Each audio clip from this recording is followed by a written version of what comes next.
கட்சியில் குழப்பத்தை ஏற்படுத்தவே டிடிவி தினகரனால் நிர்வாகிகள் நியமனம் செய்யப்பட்டிருப்பதாக அமைச்சர் ஆர்.பி. உதயகுமார் தெரிவித்துள்ளார். மதுரையில் செய்தியாளர்களிடம் பேசிய அவர், தகுதியான நபர்களுக்கு பதவி வழங்கியது ஏற்புடையதே என்றாலும் அது அறிவிக்கப்பட்ட முறை ஏற்புடையதல்ல என்று குறிப்பிட்டுள்ளார். ஏற்கனவே பொதுச் செயலாளர் நியமன விவகாரம் தேர்தல் ஆணையம் முன் நிலுவையில் உள்ளதாகவும் அமைச்சர் உதயகுமார் குறிப்பிட்டார்.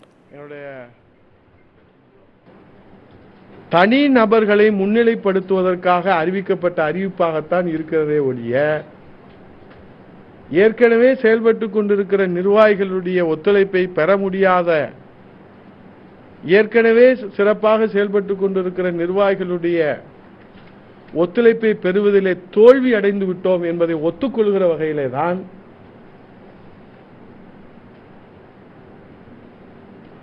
இந்த பட்டியலிலே இடம்பெற்றிருக்கிற கழக நிர்வாகிகள் சிறப்பாக செயல்படக்கூடியவர்கள். நான் மீண்டும் மீண்டும் வலியுறுத்தி சொல்கிறேன், கழக பணியிலே நீண்ட நெடிய அனுபவம் பெற்ற முன்னாள் அமைச்சர்கள் இருக்கிறார்கள், சட்டமன்ற உறுப்பினர் இருக்கிறார்கள், கழகத்திலே பல்வேறு நிலையிலே பணியாற்றியவர்கள் இருக்கிறார்கள்.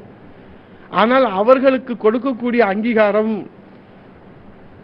அவர்களுக்கு கொடுக்கக்கூடிய பதவி என்பது ஒரு நடைமுறையை, சரியான நடைமுறையை தேர்தல் ஆணையமும் கழக நிர்வாகிகளும் எல்லோரும் ஏற்றுக்கொள்கிற ஒரு நடைமுறையிலே அறிவிக்க வேண்டும் என்பதுதான் என்னுடைய கருத்து, எங்களுடைய கருத்து.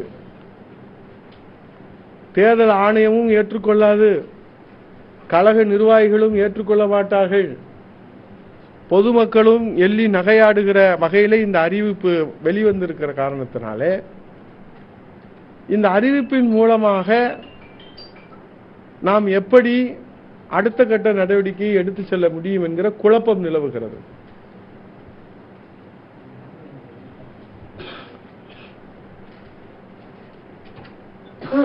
ஆகவே தேர்தல் ஆணையத்தினுடைய விசாரணையிலே நமக்கு தீர்ப்பு வந்ததற்கு பிறகுதான், தேர்தல் ஆணையம் அங்கீகரித்தால்தான் நாம் பட்டியல் வெளியிட முடியும் என்பது 1.5 கோடி அண்ணா திராவிட முன்னேற்ற கழக தொண்டர்களுக்கும் தெரியும்.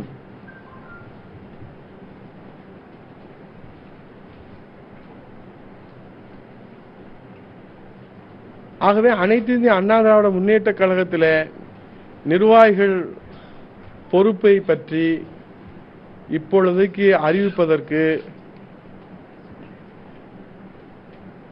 எந்த தேவையும் எழவில்லை.